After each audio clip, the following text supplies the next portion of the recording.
Bree, thank you. As the Biden administration hits the ground full steam ahead, many of you are wondering, how realistic are the president's goals for the next 100 days?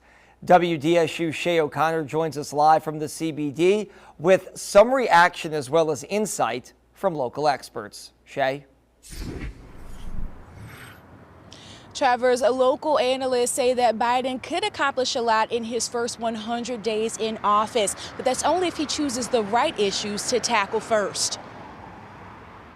There are people who are currently homeless. There are, people who have an extreme amount of debt for school, which is, doesn't make sense to me. And, why are we still in a pandemic? I feel as though it could be doable if everybody puts in their effort. I, Joseph Robinette Biden Jr., do solemnly swear. People hopeful just hours into President Joe Biden's presidency.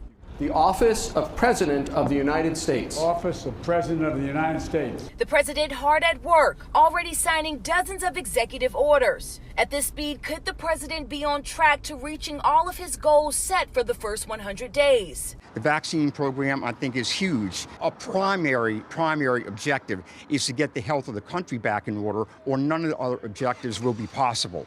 Even with Biden's stamp of approval, Brian Brox, an associate professor at Tulane University, says there is a process before executive orders can actually take effect. He's going to have a harder time with things that require congressional approval. Both Republicans and moderate Democrats will have quite a bit of influence as to whether the Biden agenda, the Biden legislative agenda, gets passed. And then there's Donald Trump's impeachment trial. If it happens, Brock says it may become a roadblock in Biden's administration getting a lot done quickly. The professor saying it all depends on how the president addresses the needs of American people in receiving legislative approval. He's going to stand a greater chance of success for things that are about addressing the COVID pandemic and resuscitating the economy. But if he tries to address more controversial things, addressing the healthcare system, the immigration system, and as well as any other politically charged issue, then traditional divisions will raise up and Congress will probably slow things down.